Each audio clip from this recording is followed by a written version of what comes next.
Hey everybody, how's it going? Welcome to the Crossrip. We're back to video. Last week we were audio only. Before you joined us there, I was regaling Chris with my woes of terrible computer meltdowns. That's why if you watch the audio version of the show on YouTube, it's literally just the waveform on the bottom of the screen, because that's all I had time to do. Hey, cheers. Hey. So this week we're going back into our Eaglemoss Hero Collector Ecto-1 subscription kits. We are, I don't know about you, Chris. I know you're got a shipment on the way, but I have so many pieces that I'm so far behind right now that it's like we have to start building. I have nowhere else to store all the little baggies and boxes and stuff.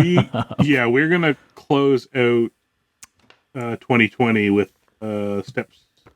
stages, 21, 22.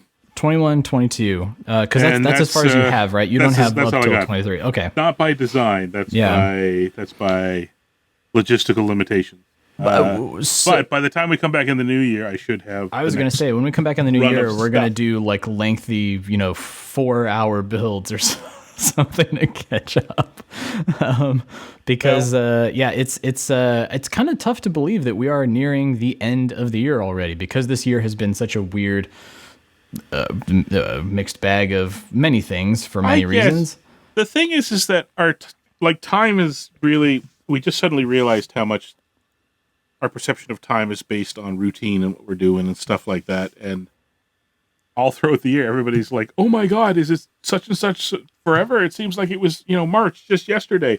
And now all of a sudden it's November. People are like, where'd the year go? Where'd it go? You can't complain that it's going too fast and then be confused as to where it went. Well, and maybe part of that too is, we've been under, strict guidelines here. We're under even stricter guidelines again. We're back into the purple down here. I know that the colors are different everywhere around the globe, but so part of it is just that it's like the sameness of everything. It's like every holiday since Valentine's Day, we have spent basically doing the same thing.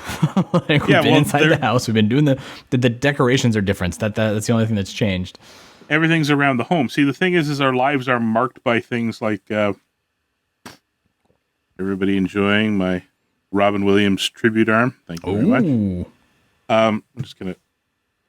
I got you. It's move it out. It's about the same. We're just gonna show off our arm hair.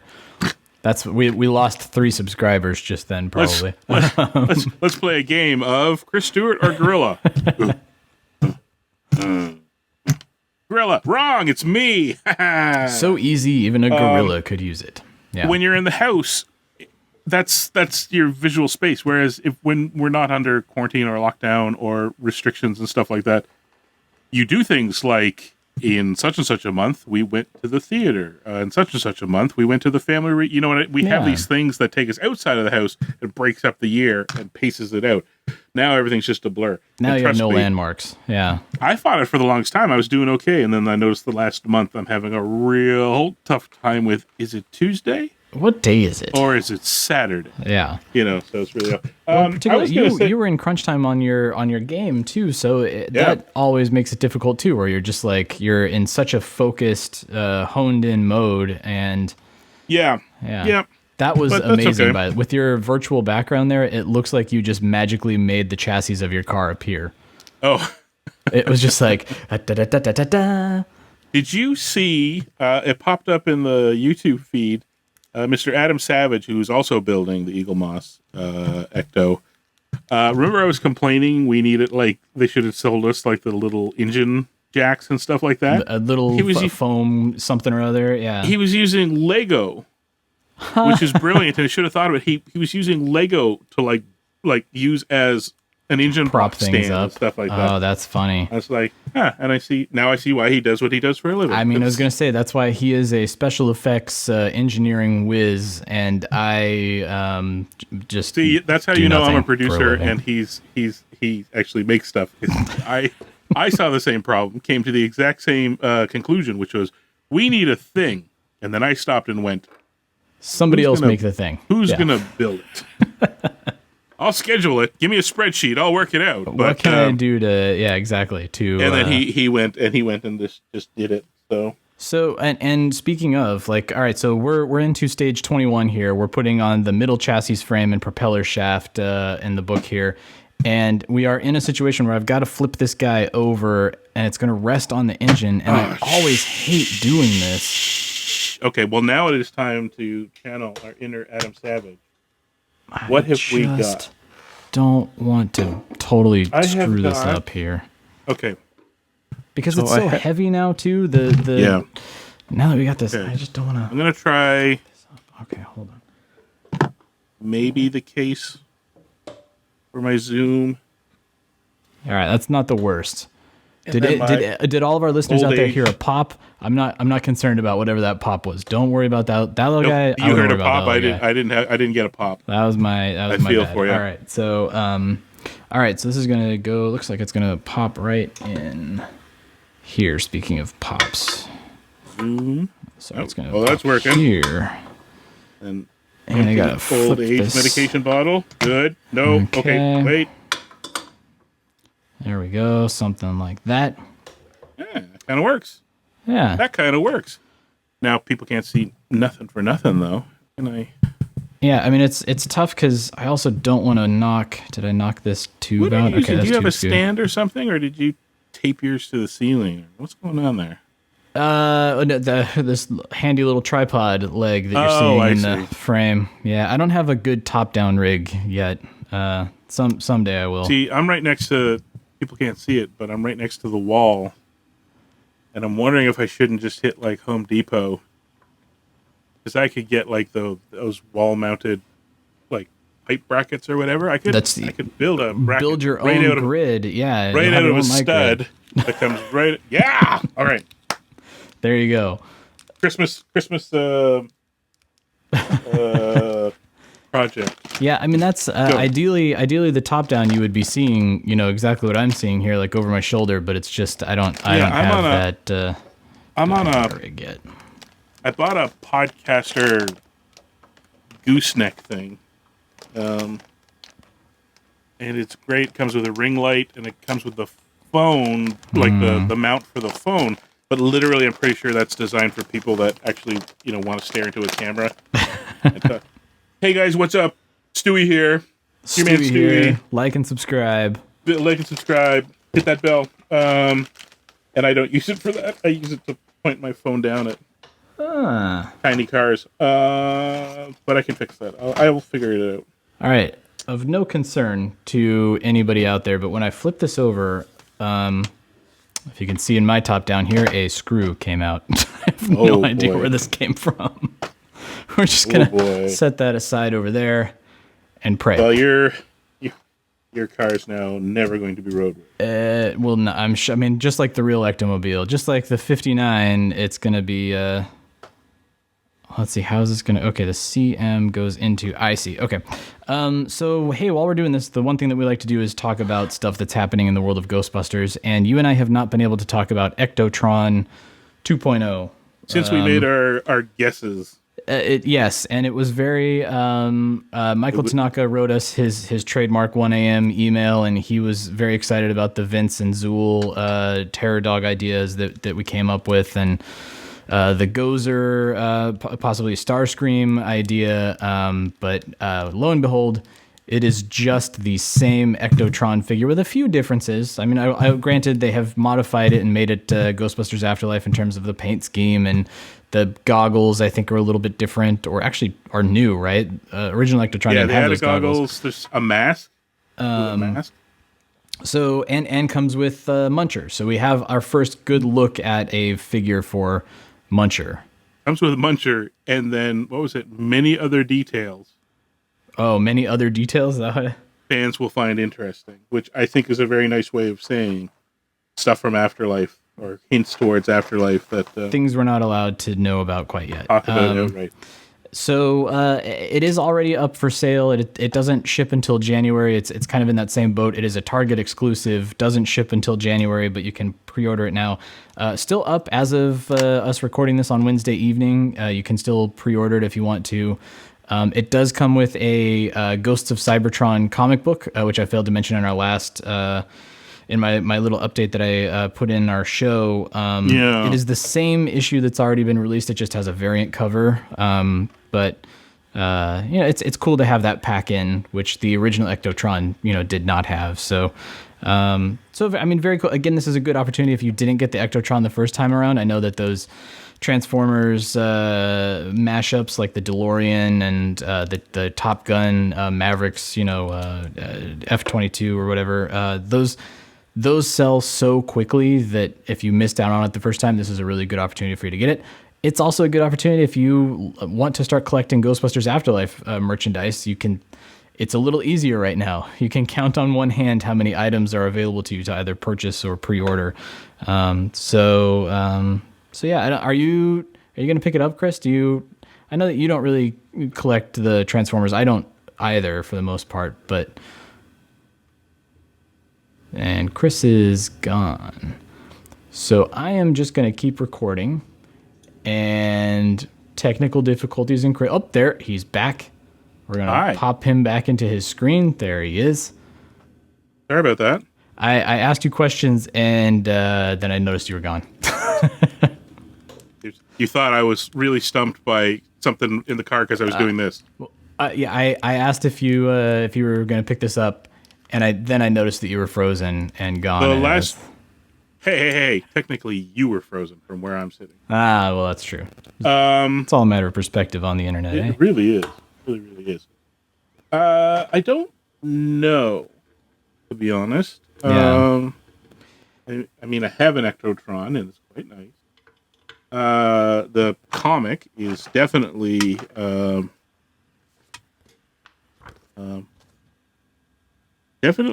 tempting. The thing that is that inevitably we haven't gotten there yet, but sooner or later, family is going to start asking, "What do you want for Christmas?" And I'm going to say point. Nothing. Yeah, I have too much stuff, and I'm trying to downsize stuff. And then they will go, "We never know what to get you." And I could theoretically tell them I want, this. I just don't know what kind of hassle it'll be to get it up here, but that's right. Is Canadian Target selling it, or is it just a U.S. Okay, that's Target came up here. That's always my indication. Lasted a year and a half, 2 years, something like that, and then bailed. Yeah, the company not even bailed. They did something, I can't remember the details, but they did something horrifically wrong. And they shuttered. They just literally. Because the last time there was a Target exclusive, it was available at like Canadian Toys R Us, if I remember right. I think, and that may still Canadian be the case. Walmart or yeah. But it could be something I could ask them for because it's not coming till January anyways, and I have started going through my stuff down here in Secret Studio North, and one of the things everybody get ready because if you're looking frozen to again, pick up, folks, this is what happens when we try to do the video version, particularly in the RGB area of things. Let me know because I think I'm going to start. I look over at my wall, and my wall is predominantly filled with a wonderful wall of Ectos, a wonderful wall of Stay Puft, and a wonderful wall of Slimer. And I think, Ectotron is a worthy addition, I think. I decide Yeah, especially if you collect Ectos, if you collect Transformers, I think that's a good point. Like if you already have the original Ectotron release, or even the Optimus Prime mashup, it's probably not something that you're clamoring to pick up. But no, but between the fact that I collect Ectos and that comic, which was actually the last thing I heard you say before I went into deep thought. That's tempting as well. Yeah. All right. So at any rate, check that out. Figure out how to put it on your table so it doesn't break upside down. Okay, great. Now flip it over 8 times. I don't want to. I do look forward to when we actually put the second set of wheels, the second axle on here, because I think it will even things out just a little bit. But maybe that's it still won't help it when we have to flip things over. Can I ask it? So I know some people that have been building and they've received the proton packs that go onto the gurney in the back already. Is that a stage that comes later? Is that an add-on? I know that there are a couple add-ons, and I'm not entirely sure. I can't swear to it, but I'm pretty sure that just logistically, if you're getting add-ons, they're meant to be put in after everything. Afterwards, right? But yeah. Mind you, if it's got the rolling gurney thing, well, this is the question. Do we get the rolling, like the gurney thing, the gurney rack, just as part of this build, and it's the proton pack? It's the packs? Yeah, I'm not quite sure, because we have the basic versions, so I'm not entirely sure what... Yeah, basic. We are basic. Yeah, basic. This forking thing right here. We can always ask Jason, because I'm pretty sure he has. That's right. I think, yeah, because Jason already built them. That's why I was asking. When I was watching Jason on Ghostbusters News' builds, he's already gotten the proton pack. So I'm curious if, maybe we just missed out because we're just on the basic packages. But so I'm on number 2. I'm working on the propeller shaft here. Is that where you're at? Where are you at? You just flipped it back over and you got to get these guys in. I got to get the CMs in place. Okay. Yeah, basic. I saw Ted Danson is doing a big reunion of Cheers and Good Place, and what was the other Becker? Was it Becker? What was his other show? He's doing a big reunion show of all of his different shows. Becker is a show that I'm always surprised. It was a huge thing. It didn't run for a lot of years, but it ran for a surprising amount of years and was quite popular. And I never watched any of it. Becker had Terry Farrell from Deep Space Nine, and that's about all I remember about it, to be honest. I remember watching it, and I remember that he was, instead of a bartender, he ran a little cafe or something, but that's about all I recall. Okay, so... Oh, I see these slip yokes. That's what I'm working on right now, as Chris is frozen again for everybody else that's playing at home. The slip yokes, that we've got to put these... the universal joints. That's these little tiny things that one of these actually popped out. I don't know if you can see it in my camera. One of these guys actually popped out as I was opening the packaging here. Hey, Chris is back and we flipped around here. Hold on 1 second. We're gonna just rearrange and nobody will be the wiser. There it is. Sorry. It's all right. I think the good news is that it keeps recording and everybody out there at home is just what happened to Chris? Is Chris okay? It's a good cliffhanger. Okay. It's like the Columbo cliffhanger episode here. Am I putting these in the right holes? No, I am not. But why are they not? IP. Is it not catching? I had to kind of put my hand underneath to keep it. Yeah.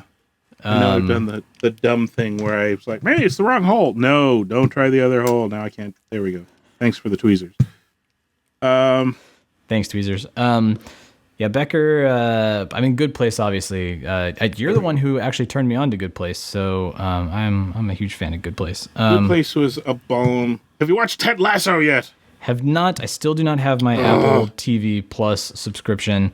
And the reason behind that is, A, I'm lazy, B, I don't have time, and C, I actually have a trial right now of Showtime, and the Belushi documentary is airing this weekend as we record this. So I'm picking my... my trial offer battles. Right yeah. No, that makes sense. We pay for Apple TV after the trial. Got a couple of good things on it. Ted Lasso is one of them.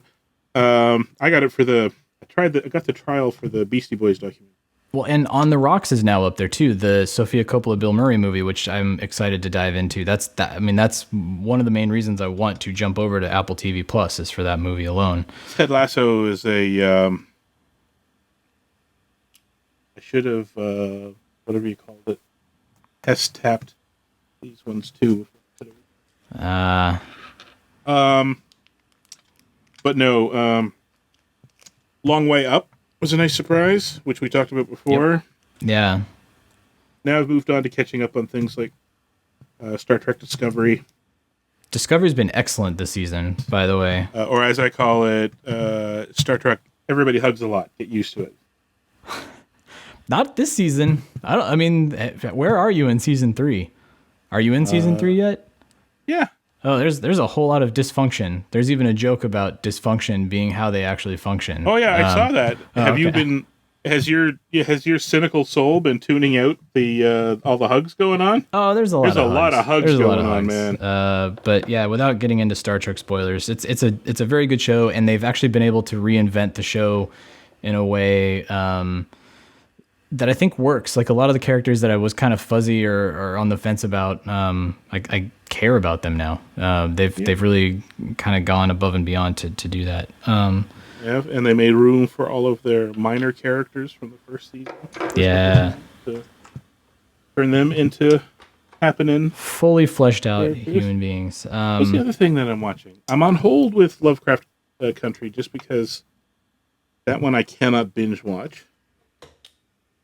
That is some tough watching, that one. And I mean that in the subject matter sense, not in the storytelling sense. Oh no, terrible news. All right. It's just in terrible news. Okay. For everybody that can see in this general area on my top down, we almost had a very interesting YouTube stream for a second there. The little the universal joint here, which is like one of the tinier pieces that we've ever dealt with, it popped out of my hand and I thought hit the carpet, and I was really concerned for a second, but we're in good shape. So steering things back towards Ghostbusters just for a second. So sure. I guess we can. Kurt Sobel, I think it's Sobel, but Kurt Sobel, who is one of the music folks on Ghostbusters Afterlife, has been very active on social media and not posting things that will obviously get him into trouble, but has also been kind of cluing us in as to when and where things have been happening in the production.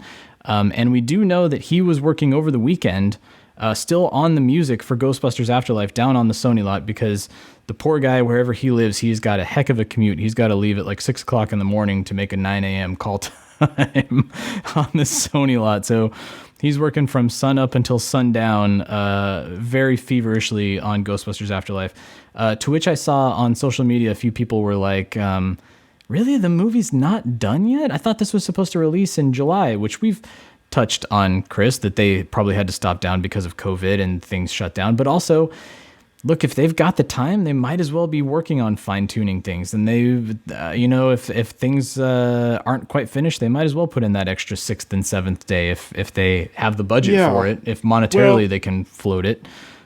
Everybody forgets that, like, the Ghostbusters that we all saw on the big screen and then has persisted ever since is filled with Ivan Reitman's good enough, we're out of time. Concessions, yeah. And I think every movie is like that, and we're never really aware of it.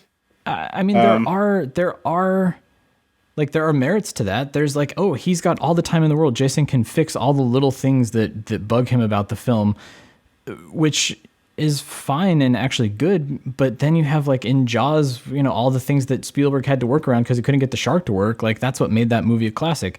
Zack Snyder has all the time in the world to build his 20-hour cut of Justice League. And the more I see about it, the more I'm like, why? Why are you okay? The movie came out and okay, sure. Martin Scorsese just released The Godfather Coda. Have you seen this?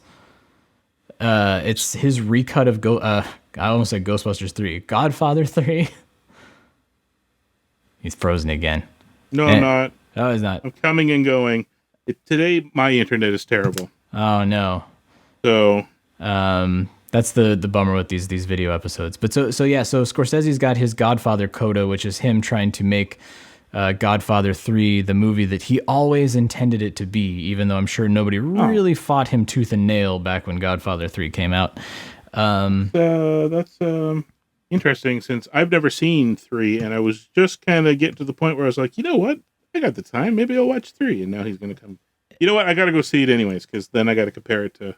I was going to say, yeah, watch the original, because everybody always harps on Godfather 3 for all of its faults, and it's not a bad movie. I mean, I enjoy it. I enjoy all the Godfather movies. It's just not the first two. Is the no, thing, that's right? It's totally different. Although one thing I will say is that it is a very clear progression from young, quiet Pacino to, she's got a big ass Pacino. Yeah. That's true. That was Pacino coming to his self-realization, his oh, I see. It goes like this. Okay. But I mean, I don't know. So anyway, the people that are like, why isn't this movie finished yet? It's supposed to come out in July. Yes, you're right. But they're also taking advantage of having this time to fix those little things and those quirks and whatever. Also, we do know that they were scoring, and we knew that scoring took more time because of COVID. And when you're working on the scoring session, the last thing that has to happen is you do a giant dub stage day where you put the mix of the entire film together, including all the music. And it's a labor intensive, long process where you go reel by reel through the film. And there's chances that it's been slower because maybe Jason can be in there, but one of the other producers can't be in there. Or maybe Ivan hasn't seen the film and Ivan comes in and he gives notes on things. And they address the notes, based upon Ivan's feedback. Variety of reasons that could still be going on. For all the immutable things about Answer the Call, imagine what kind of movie we would have gotten had there been this much extra time for everybody involved. So, like, you know what I mean? Like, could a middle ground on different things have been found? I mean, that's the more we learn about Ghostbusters Answer the Call, the more we learn that that's kind of what happened in the 0 hour of the film. Was that there was a very specific version of the film that was shot in Boston, and then when they got into the edit room, things may or may not have been working, or maybe that's when Dan and Ivan were able to take a look at things, and they hadn't before, and they put in some feedback that had them alter course a little bit. And who really know? I mean, that's one where I really want the making of documentary 10 years from now, because I want to know what happened really. The thing being that this movie is the little tentpole movie that could. It is not. I think I can. Yeah, it's not a Star Wars. It's not a Star Trek even, but it's got enough of a cultural cachet that it means Sony and Ghost Chorus want it to persist into the future. But the trick is, so when you got extra time and you think you can, they already thought they had something pretty solid. That's what we were hearing, right? Man, if they think they've got enough, like, I'm wondering even if they're just sort of like, can we have a little bit more money, in the hopes that, somebody's crunching the numbers and going, if you spend another $100,000 putting this thing in place, that could turn into squeezing out another 10 million. I don't know how, the actuarial stuff is done on the movie side sort of thing, but I guarantee you, if somebody's like, that's a little weak, but there's time to make it better, all they see is bigger returns. Yeah, I was going to say, if you have that time to fix something that could be a point of criticism, sure, absolutely, why not go and do it? And the only ticking clock that they have for them now is being ready for their... Well, they were probably working toward the March release, and now they've even got more time. So it's like the ticking clock just keeps extending and extending. It's like they pass that mile marker on the video game that adds time up to their clock in the corner, and they're like, all right, well, let's just keep going.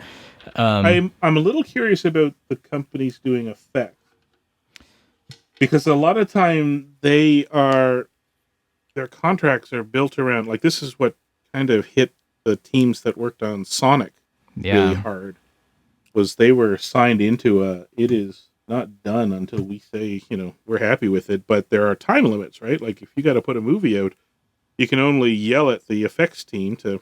Well, and the effects teams already work around the clock, night shifts, trying to get stuff done, because they are the last line of defense, and everybody is literally waiting on those last visual effect shots to finish a film. Yeah. What was it? Brian Dole was laughing at it.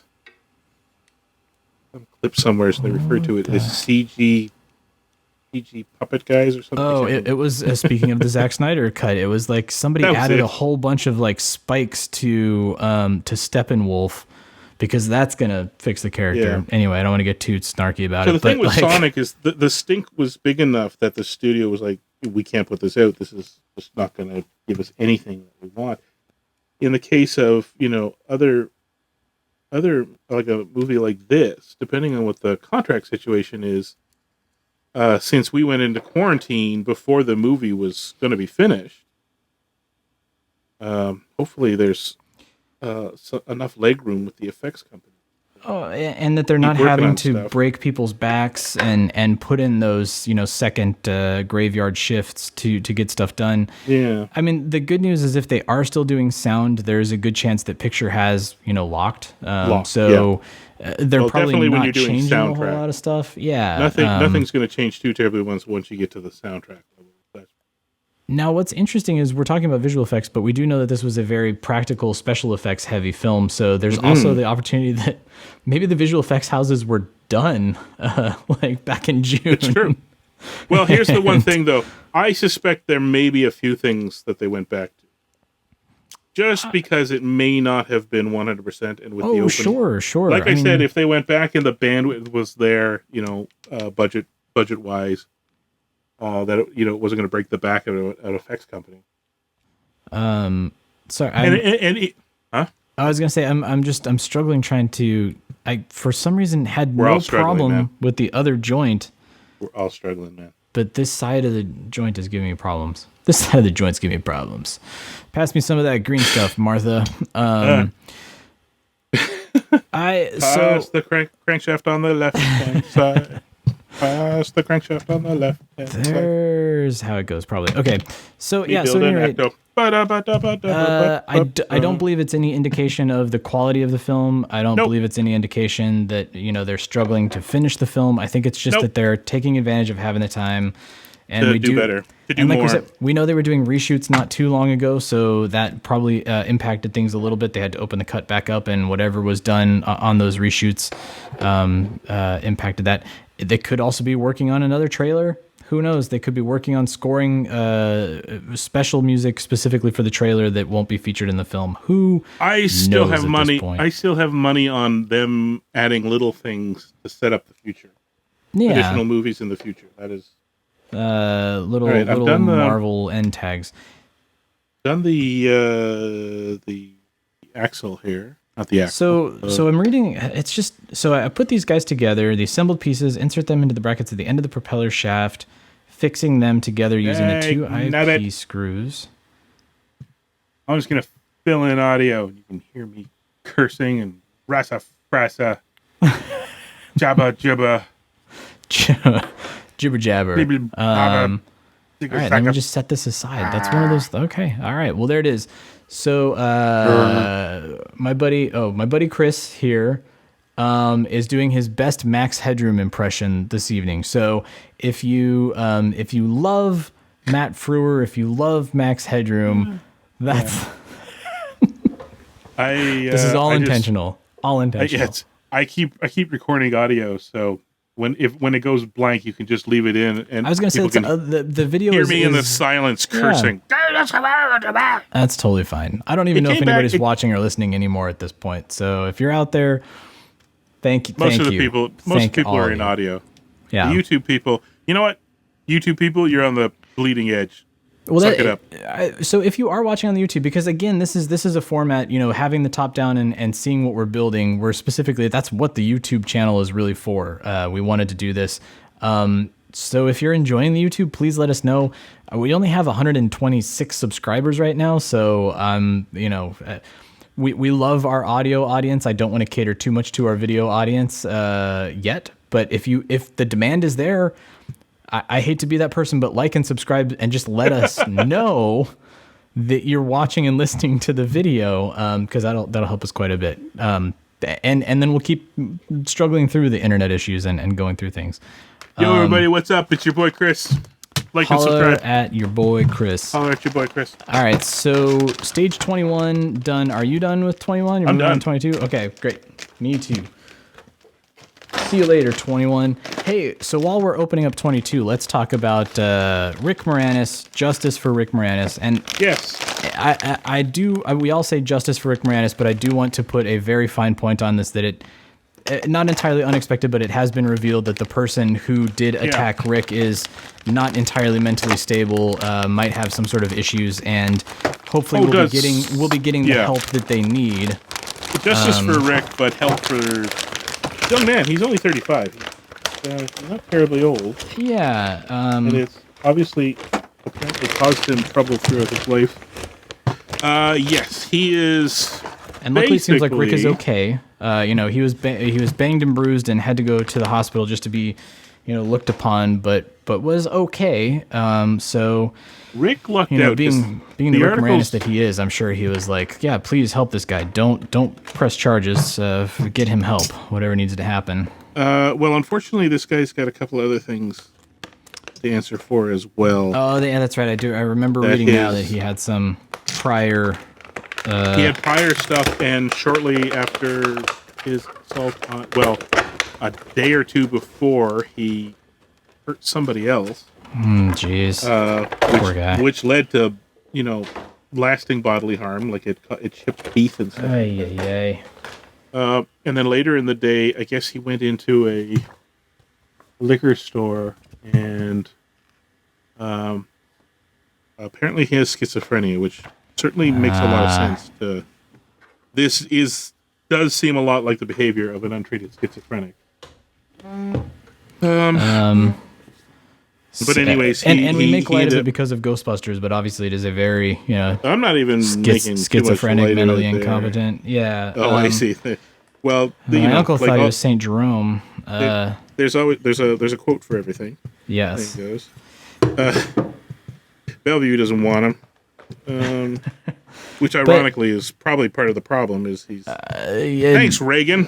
Yeah. Well, we don't have to get into that. Hey, watch the Reagans on Showtime. Speaking of my Showtime trial, I've got a bunch of friends that worked on it. There you go. So I mean, again, I know that, and especially on our social media, we really tried to get the word out and tried to help find the person that had attacked Rick for many reasons. First of all, just to find the person that attacked Rick Moranis. But so hopefully, there will be a road to recovery and this guy will get some much needed help. But so good for Rick. Interestingly, I was going to say, go ahead. What do you got? Oh, one of the things I was interested in when I was reading is that part of the charges that were read out was like, assault to cause bodily harm. It included the phrase "in a time of pandemic." Like the charge actually interesting. included the phrase "in a time of pandemic." I wonder, are court cases weighed based upon such things, or I don't know. I mean, obviously the people that go in and freak out at kid working at a McDonald's because they asked them to wear a mask and spit on them, they've been getting hit up with specific pandemic-based charges. So it's possible. We don't know all the details either. So it's possible that he went in and when he got into that fight with the guy, he could have been coughing and spitting and hollering. Could have done. We don't even know, for example, if in the liquor store the mask thing, or similar, may have set him off. We don't know, but yeah. So at any rate, I mean, it's as we hear. Frozen again. Oh, you're still good. You're good. Your video's frozen, but I still hear you, so that's quite all right. It's again, it's good that his attacker has been found, and hopefully we'll be getting the help he needs. Chris, right before you started talking about that, there's two really sad news items, and I've kind of been weighing because things have been so rough lately. I've just been trying to figure out if we should even talk about them. And there's Chris. He's back. Hi. I just gotta switch back in. There's two. I was just saying there's two kind of sad news items that I just want to touch on very quickly. We don't have to really discuss them if we don't want to. But number one, we are just learning as we're recording this that Bobby Brown Jr. has passed away at age 28, I believe. Yeah. 28 or 23. Is it 28 or I know he's very young. I think he's 20. I think it was 23. I'd have to double check. I don't actually really want to talk about it. I don't either. I just want to note it, and we don't really have any details on it. It's let's put it this way: given the tragedy that has already stacked up in their Bobby family. Brown's life, I think I just want to leave it as somebody who is part of the whole Ghostbusters pantheon. We want to send out our. We're thinking of him and his family, but there's nothing to get into. There's nothing to get into. It's tremendously sad, and for those of you that didn't know that, the whole reason just to bring it up is for those of you that didn't know that it happened.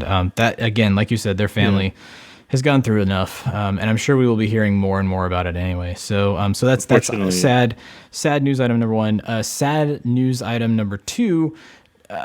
but there's potential for things to start looking up. Jeremiah, who was on the Ghostbusters Answer the Call soundtrack in the Saw It Coming track, one of you and my favorites. Yeah, that's the one that was on my my alarm clock in 2016. Like that nice little opening was just such a great way to wake up in the morning. But has contracted COVID. He has been in ICU in Chicago. It does seem very dire. His family has been putting out statements just saying, like, please take COVID seriously because look at our son.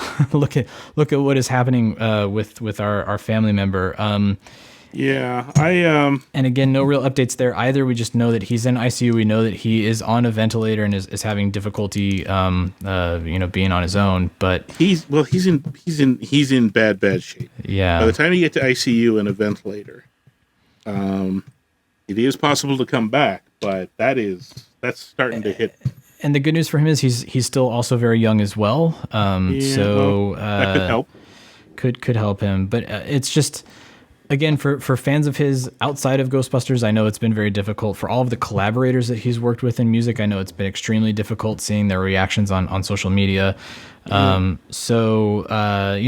some thoughts, some good vibes into the universe for him. And let's just be very pointed about this. And this is not related to his particular thing, but a news item I read today that I don't know how many Mayo clinics there are, but one of the Mayo clinics was reporting that 900 people that work there have contracted COVID. In the Mayo Clinic itself? Not from working at the Mayo Clinic. They say most of them contracted it from community spread. So, oh no. So in a hospital, all the hospitals in America are starting to get taxed due to this. Their ICUs are starting to get and it's getting worse down here again. They're starting to, For 900 people that work at this hospital to get sick,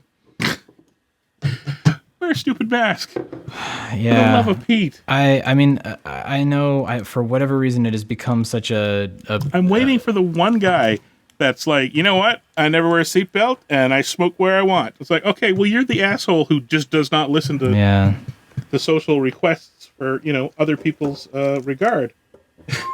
Everybody else, wear your seatbelt, put a mask on. Please, Take a screenshot of this. Put a mask on. I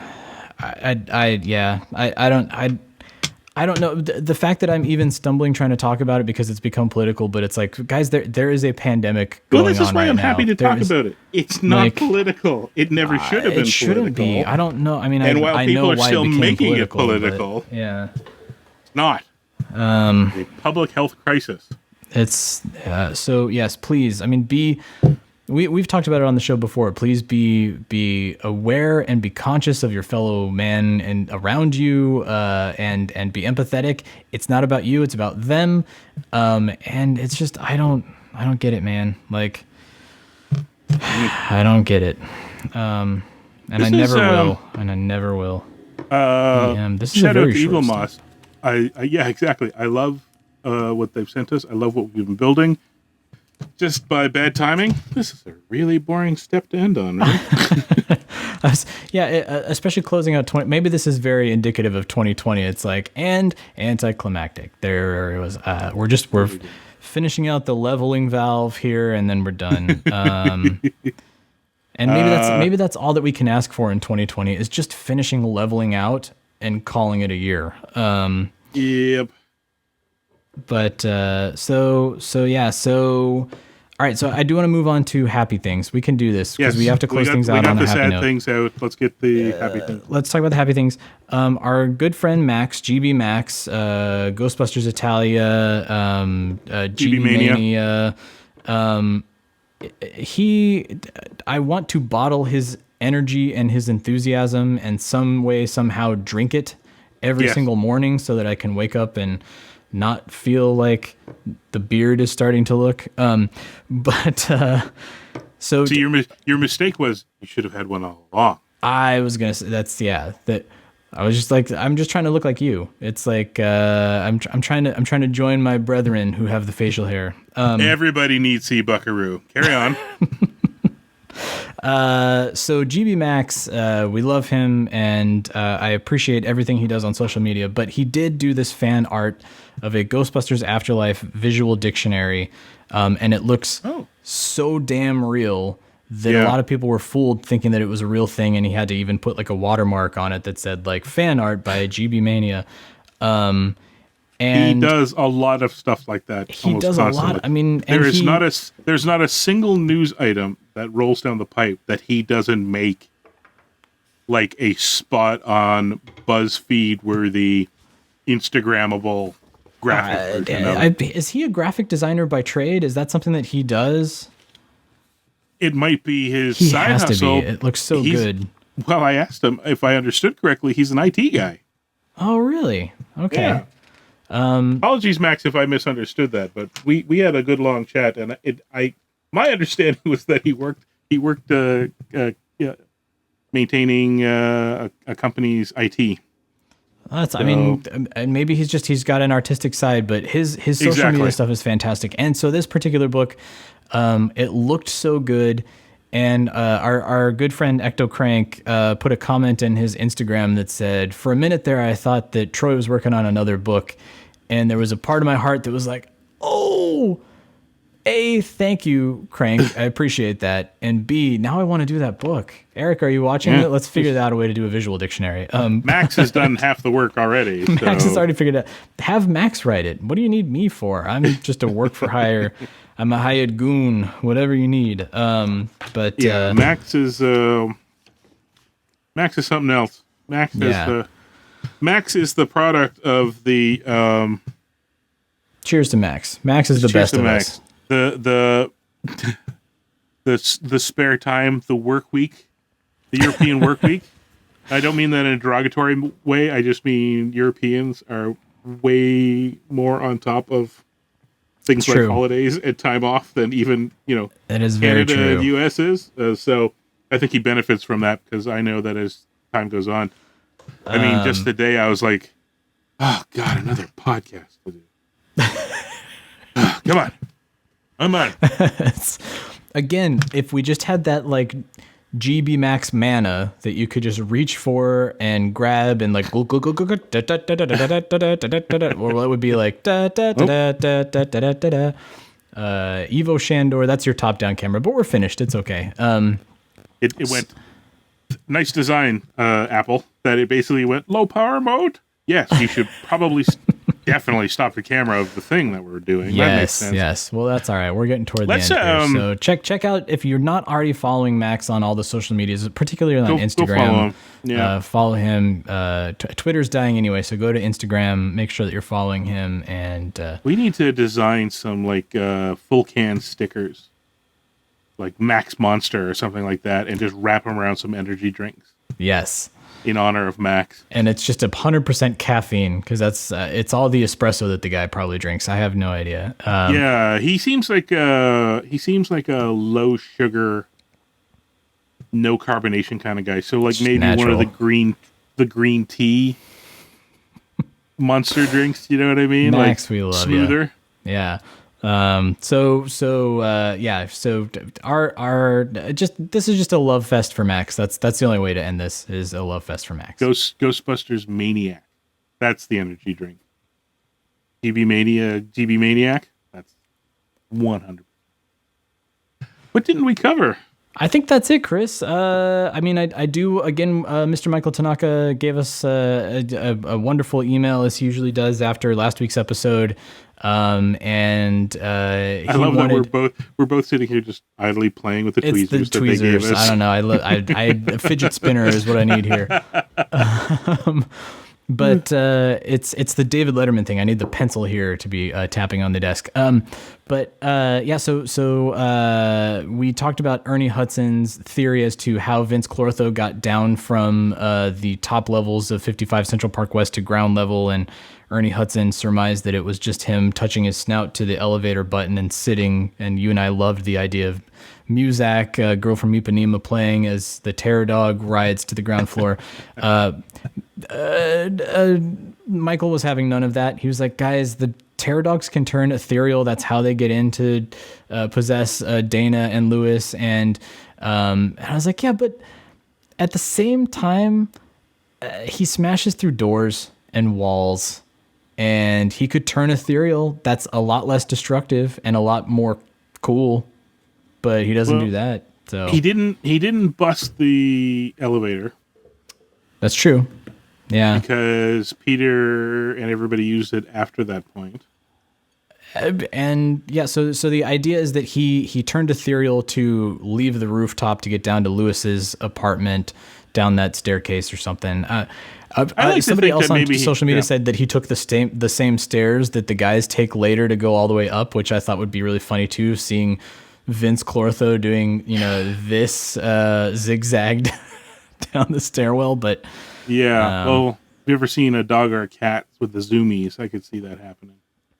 I mean, yeah. So yes, Michael, you are correct that he could turn ethereal, but that's just not as fun. You got to go for the joke. Ghostbusters is supposed to be funny. Please don't forget that Ghostbusters is supposed to be funny. Well, what's the Frank Darabont point? He asked somebody that worked on Raiders of the Lost Ark about, I forget what point it was, but there's some point where Indiana Jones doesn't get involved, and the movie then plays out almost entirely the same. The Nazis all end by opening up the box. They're gonna find the Ark, and they're all gonna die anyway. So it's a moot point as to what Indy does. Yeah. To which the whoever worked on it just replied back to him and was like, "Yes, sometimes you can't look too close at it."